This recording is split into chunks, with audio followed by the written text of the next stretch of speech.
Hi teacher friends, it's Leanne from Teaching with Lee. The term 4 exams are a few short weeks away and we need to start preparing our learners for the exam cycle. I've put together a short guide with some tips and tricks that I've learned over the years to get your learners ready for the exam.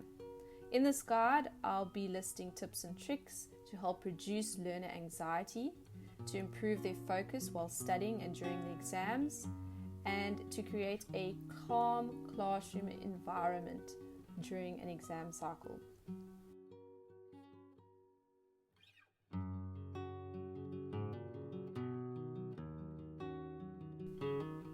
The first tip under preparation is to get yourself exam ready. Now I know what you're thinking. Why on earth do I need to prepare myself for the exam when the last exam I wrote was probably in university? Well, think back to the last exam session that you had. Did you know exactly what to study for the exam? Did your lecturer or teacher cover all the necessary content without rushing through it? Did you get a chance to ask questions and revise with your teacher or lecturer? Did your exam and scope correlate? If you said yes to all of those questions, then it was because your lecturer or teacher was exam ready way before you were. So the first step to preparing your learners for exams starts with you. So here are a few tips that you can do in order to get yourself exam ready. Number 1, make sure all the content that will be tested in the exam is plotted on your term planner. So it's very important to do this before your term starts. Plan out your term and your weeks and make sure all content is covered. Secondly, allocate extra lessons for trickier or more lengthy topics. Sometimes our lessons get away with us because we are discussing a tricky topic and maybe the topic is quite long, so do plan for an extra lesson for those types of topics. Also allocate a few lessons towards the end of term for revision purposes. This is very important so that learners can ask you questions and maybe bring up topics that they're having difficulty with. And then last but not least, check and double check that your exam scope correlates with the content asked in the exam. There is nothing worse than a learner sticking their hand up during the exam to tell you that the work in the exam was not in the scope.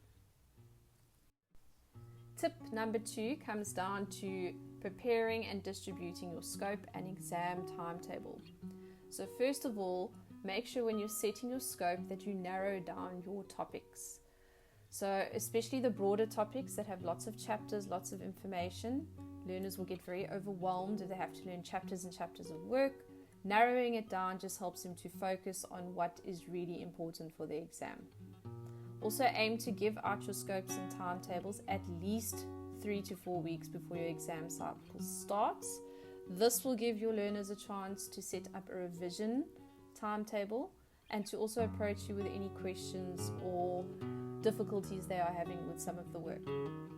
Then the best way to distribute is to give a hard copy to every learner in your class, but to also email an electronic copy through to the parents so that they've got one on their phones or laptops that they can refer to, and then to also display a copy of the scope and exam timetable somewhere in your class. And then a very handy tip, always print extra copies. I usually print about 10 or 12 extra copies because there's always going to be a learner who loses, damages, forgets, and then is without a scope or timetable. I have linked a calendar template on the right of the slide. If you would like a free copy of this, you can just click on the little star and download.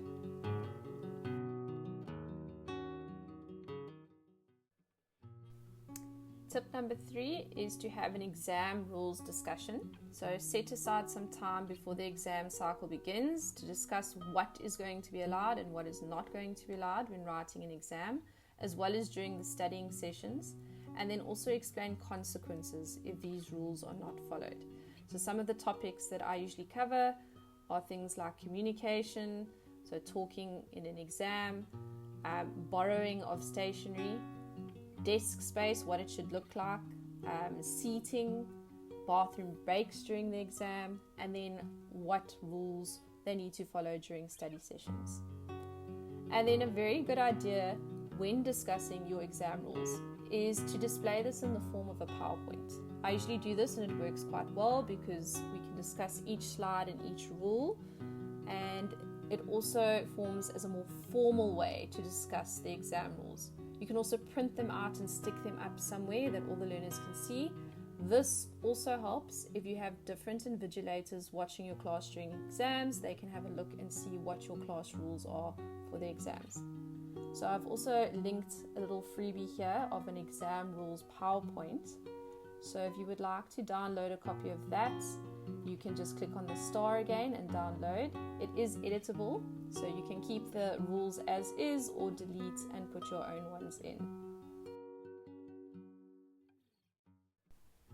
Tip number 4 is a simple but effective little trick, and it has to do with your exam headings. So what I like to do before my learners start arriving in class for the day is to make sure that I've written up the exam heading, the date and the subheadings on the board so that the learners can see it as soon as they arrive in class for the day. So this can help encourage learner independence. So learners will know exactly what's expected of them when they enter the class, to sit down, prepare their desk space and to write their heading. It will also help keep your class calm in the morning, so learners will not have to ask their friends what to write or what to do. They know exactly what the routine is. It improves focus, so those learners that are studying before the exam can sit and focus and not be distracted by learners asking questions or chatting to one another. It reduces interruption. This would be on your part, so you're not interrupted 10 times by learners to ask what to write. So it frees you up some time to do some admin in the morning, reply to emails, and so on. The next theme is consistency, and tip number 5 under consistency is routines and habits. So it's important to instill a firm and consistent exam and study routine from day one. So just as your class rules and routines are taught and practiced in the first few weeks of school, the same applies to exam time. So after you've had your exam rules discussion, you need to discuss how a typical exam day will unfold, and then you need to practice these routines firmly for the first few days of the exam cycle until the learners get into the habit. So having firm routines and habits reduces anxiety in learners. They know what to expect, they know how their day is going to look. They are already quite anxious due to the exams, so anything you can do to create a calm environment for them to walk into every morning is going to help them reduce their anxiety. It also creates structure in their day, so they know when they're allowed to use the bathroom, they know they're going to get a brain break maybe when they are studying, they know that they may not do certain things during the exam, so they have good structure in their day. And then obviously this will in turn improve your discipline as well. If learners know what is expected, they are less likely to disrupt and to get up to nonsense. Some useful routines and habits that you can practice during exam times are maybe teaching learners how to prepare their desk space and their answer sheets, so that ties in with the previous tip. Show them how to write their exam headings so that they know before the time what to do, what they should have on their desks. So declutter, not having any other items except their paper and their stationery on their table. You can also get into the routine of a calm study time before the exam. So 20 to 15 minutes before your exam, make sure the class is quiet and that all the learners know that this is strictly study time, not chatting and getting out of our seats.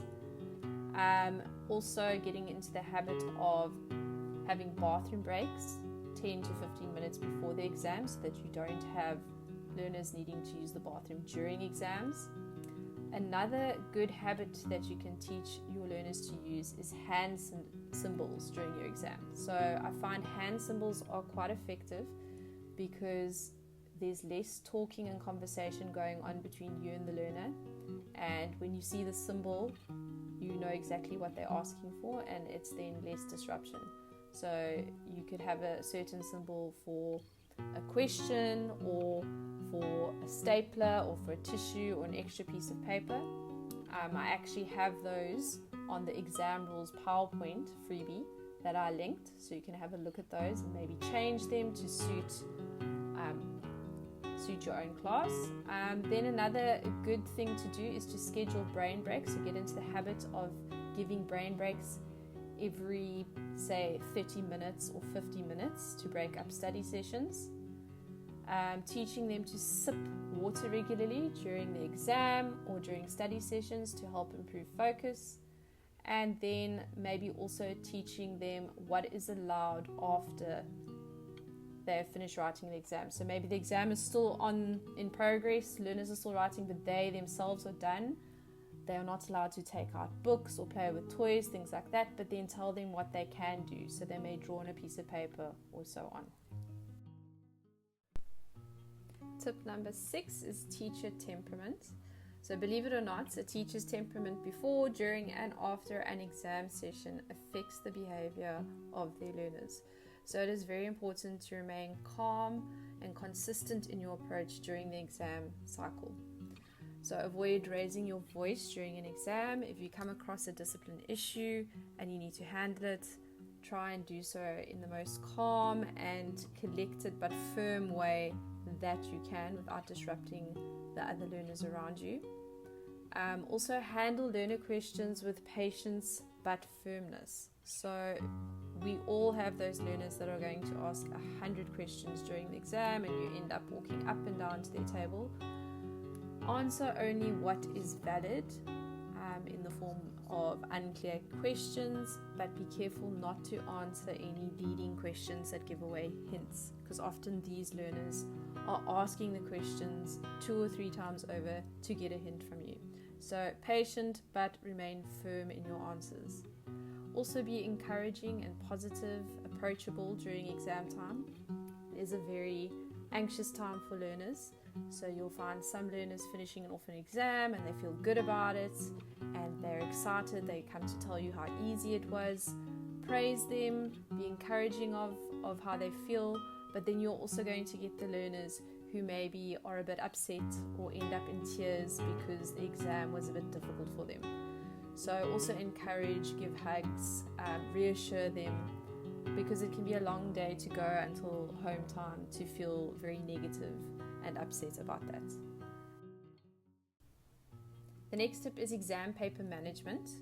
So to keep a firm and thorough set of rules when it comes to managing the exam paper. For instance, asking learners to check that their exam has the correct total of pages and printed on both sides before they begin the exam, so that you don't end up with any problems during the exam. Not reading through the entire paper question for question and explaining everything, as this is giving far too much guidance, unless of course you are a maybe grade 4 teacher whose class is writing exams for the first time. Then a bit of guidance is obviously necessary, but for the older grades, they should be able to answer the questions on their own without the teacher reading through every single question. Then also using your discretion when learners are asking for the meaning of words in the exam. Read the question carefully before just answering the learner, because sometimes you are caught out in giving an answer when you weren't supposed to. So just use discretion, read carefully before answering those questions. And then announce any important information that comes up during the exam to the entire class and the grade. So if, for instance, there's a numbering issue or there's an error on the paper, pause the exam for a second and announce to the whole class where the problem is. Let them fix it on the paper, and then it is a good idea to also maybe email the other teachers in the grade, just so that everyone in the grade has been informed of the issue and no one has to lose unnecessary marks.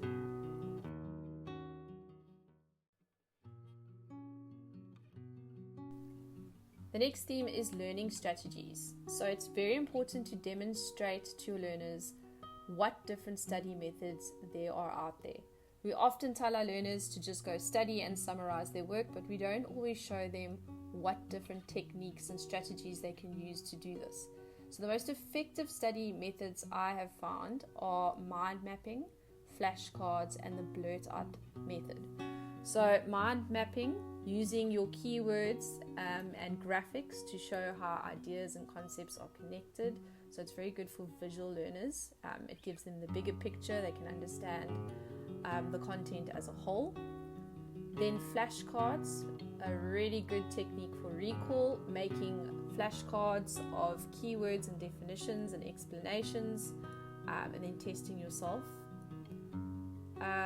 Also, the blurt out method can be used in combination with either of the other two study methods. The blurt out method is where learners speak out aloud as though they are teaching the topic to another person or teaching it to a class. So they hear their own voice, they can repeat sections of the work, and in doing so it helps them remember.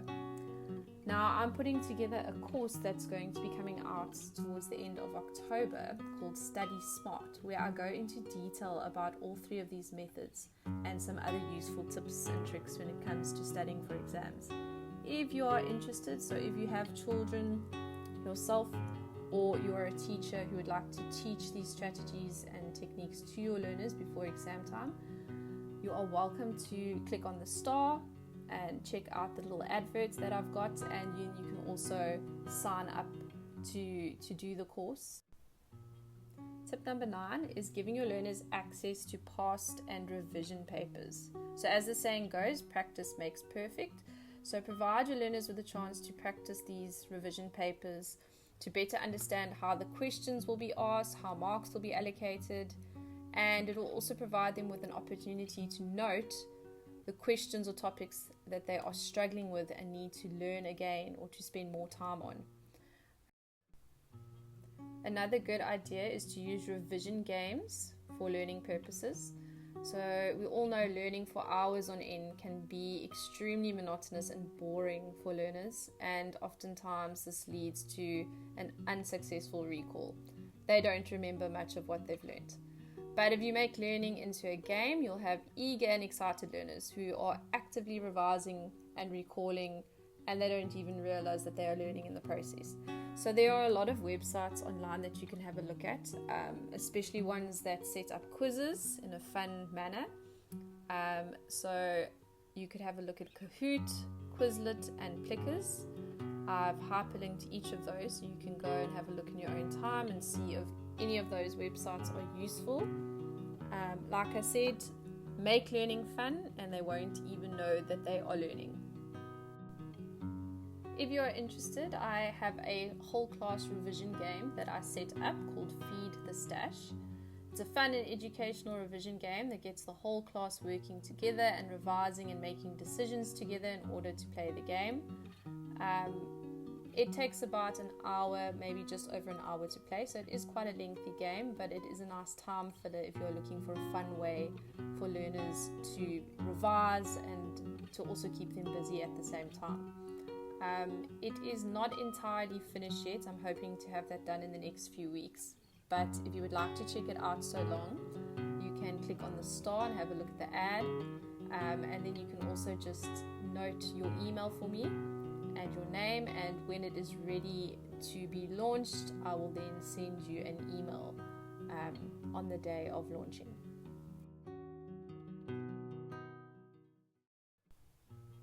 Tip number 11 is to schedule brain breaks regularly. So as I said in the previous slide, learning for hours on end can be monotonous. So a good rule of thumb is for learners to study for 30 minutes and then break for 5 minutes, or if your learners are a bit older and can study for a bit longer, you could try 50 minutes of study and break for 10. A good idea is to have examples of different brain breaks that they can do, as not all children are going to like the same type of brain break or to do it as a class.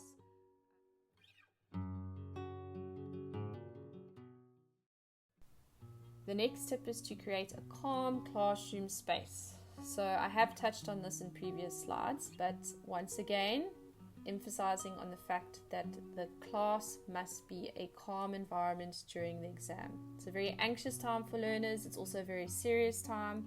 So ways that you can do this is to remove any unnecessary clutter that is lying around in the classroom, move it outside, pack it away in cupboards, have learners take their books home that they don't need at school or any book boxes to free up floor space so that teacher can walk up and down the aisles. Space the desks apart so that learners have their own little space to write and feel comfortable. Cover or take down any busy posters that are going to cause distraction, or any posters that contain content that's going to be in the exam. Allow your learners to bring smaller bags to school to free up some more space. You can also provide them with exam dividers or boards to help them cover their work so that they feel more comfortable, that no one's looking at their answers. Then one thing that I love to do is to use natural light in my class as far as possible. I find that the bright lights that are often in classrooms can often make your eyes tired, and they actually make me anxious. I'm not sure if that's a thing, but the bright white light sometimes makes me feel more anxious. So I'm sure it must do that to a few or more sensitive learners. So natural light as far as possible. Obviously, if it's overcast or it's dark in the morning, you can't do that. But if you can, natural light. Keep your door closed or slightly ajar so that learners aren't staring outside into the passages at what's going on there and distracted. Keep your windows open for fresh air, because we all know when it gets stuffy and hot in the class, learners will start to lose focus and get tired. And then lastly, keep some spare writing tools on hand. So if learners forget their stationery at home, this can often cause a lot more anxiety in their day than necessary, because now they've come to an exam and don't have stationery to write with. So to eliminate this altogether, maybe keep a few extra pencils and erasers and pens on hand for when this happens. One of the ways I like to prepare my learners and classroom for the exam cycle is to create a small exam ready station. So it's not something that is necessary, but it's something that I do every year and just sets the tone for the exam cycle.